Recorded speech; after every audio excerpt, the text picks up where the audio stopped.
नमस्कार दोस्तों। आज हम बात करेंगे भारत की संवैधानिक यात्रा और प्राचीन शासन व्यवस्था के बारे में। दोस्तों, किसी भी समाज को चलाने के लिए जरूरी है नियम और व्यवस्था। यही वजह है कि संविधान और कानून की नींव रखी गई। संविधान दरअसल वो दस्तावेज है जो हमें बताता है कि देश कैसे चलेगा, नागरिकों के अधिकार क्या होंगे और शासन की सीमाएं कहां तक होंगी। अब जरा चलते हैं प्राचीन भारत की तरफ। महाजनपद काल में हमें दो तरह की शासन व्यवस्था मिलती है, गणतंत्रात्मक जैसे वैशाली और राजतंत्रात्मक जैसे मगध। फिर आया मौर्य काल, जहां चंद्रगुप्त मौर्य ने केंद्रीकृत शासन की नींव रखी। कौटिल्य का अर्थशास्त्र उस समय का प्रशासनिक ग्रंथ था। अशोक ने तो शासन को धर्म और नैतिकता से जोड़ दिया। इसके बाद गुप्त काल आया। यहां राजा तो शक्तिशाली था, लेकिन स्थानीय प्रशासन को काफी आजादी दी गई। कानून का आधार उस समय धर्मशास्त्र, मनुस्मृति और समाज की प्रथाएं थीं। समाज में जो परंपरा लंबे समय से चल रही थी, वही कानून मानी जाती थी। अब जरा ब्रिटिश काल से पहले की स्थिति देखें। उस समय पूरे भारत में एकीकृत न्याय प्रणाली नहीं थी। हिंदू कानून धर्मशास्त्र और प्रथाओं पर चलता था, जबकि मुस्लिम कानून शरीयत और फतवों पर आधारित था। केंद्रीय सत्ता कमजोर थी और यही मौका ब्रिटिशों को मिला कि वे अपनी कानूनी और प्रशासनिक व्यवस्था यहां लागू कर सकें। तो दोस्तों, इस तरह भारत की शासन व्यवस्था और संवैधानिक यात्रा की शुरुआत हुई, जो आगे चलकर हमारे आधुनिक संविधान की नींव बनी। आज हम समझेंगे कि ईस्ट इंडिया कंपनी का शासन और शुरुआती चार्टर एक्ट्स कैसे थे। दोस्तों, ईस्ट इंडिया कंपनी 1600 में इंग्लैंड से आई थी और शुरुआत में केवल व्यापार करने आई थी, लेकिन धीरे धीरे इसने भारत की राजनीति और शासन पर कब्जा करना शुरू कर दिया। 1757 की प्लासी की लड़ाई और 1764 की बक्सर की लड़ाई के बाद भारत में कंपनी की शक्ति और भी मजबूत हो गई।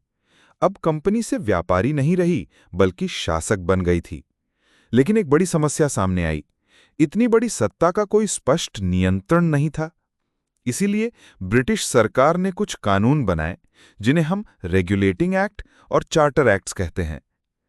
1773 का रेगुलेटिंग एक्ट, ये कंपनी के प्रशासन को नियंत्रित करने का पहला बड़ा प्रयास था। बंगाल के गवर्नर को बनाया गया गवर्नर जनरल ऑफ बंगाल और पहले गवर्नर जनरल बने वॉरेन हेस्टिंग्स। मद्रास और बंबई की प्रेसिडेंसी उसके अधीन आ गई। कंपनी के कामकाज पर नजर रखने के लिए सुप्रीम कोर्ट की स्थापना कलकत्ता में हुई। यह एक्ट साफ संदेश था कि अब ब्रिटिश सरकार कंपनी के कामकाज पर नजर रखेगी। 1784 का पिट्स इंडिया एक्ट, कंपनी और ब्रिटिश सरकार दोनों की शक्तियां बांटी गई। इंग्लैंड में एक नया बोर्ड बना, बोर्ड ऑफ कंट्रोल, जो भारत के राजनीतिक मामलों की निगरानी करता था। वहीं कंपनी का कोर्ट ऑफ डायरेक्टर्स व्यापारिक मामलों को संभालता था। यानी अब कंपनी और ब्रिटिश सरकार साथ मिलकर भारत को चलाने लगे।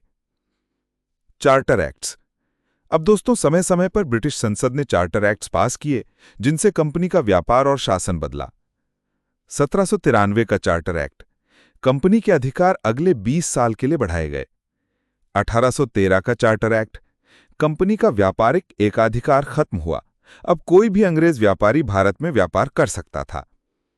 लेकिन चाय और चीन के साथ व्यापार पर कंपनी का एकाधिकार बना रहा। भारत में मिशनरियों को आकर धर्म प्रचार करने की अनुमति दी गई। 1833 का चार्टर एक्ट, ये एक बहुत महत्वपूर्ण एक्ट था। गवर्नर जनरल ऑफ बंगाल को बनाया गया गवर्नर जनरल ऑफ इंडिया और पहले गवर्नर जनरल ऑफ इंडिया बने लॉर्ड विलियम बेंटिक। अब कंपनी केवल प्रशासनिक संस्था बन गई, उसका व्यापार पूरी तरह खत्म हो गया। 1853 का चार्टर एक्ट, इस एक्ट से भारत के शासन में कई सुधार हुए। पहली बार भारतीय सिविल सेवा ICS की परीक्षा शुरू हुई। Logical division of power, governor general की परिषद में विधायी और कार्यकारी शक्तियां अलग की गईं। गवर्नर जनरल से गवर्नर जनरल ऑफ इंडिया तक। 1773 में बना गवर्नर जनरल ऑफ बंगाल। 1833 के चार्टर एक्ट के बाद वही पद बन गया गवर्नर जनरल ऑफ इंडिया। अब उसके पास पूरे भारत का सर्वोच्च अधिकार था।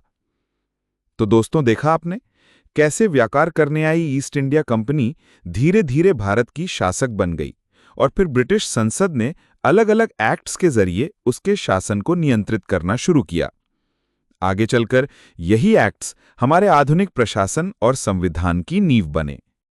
दोस्तों, अगर आपको ये वीडियो अच्छा लगा तो ज़रा सा प्यार दिखा दीजिए, लाइक कर दीजिए, अपने दोस्तों के साथ शेयर कर दीजिए और हाँ, चैनल को सब्सक्राइब करके हमारे परिवार का हिस्सा बन जाइए।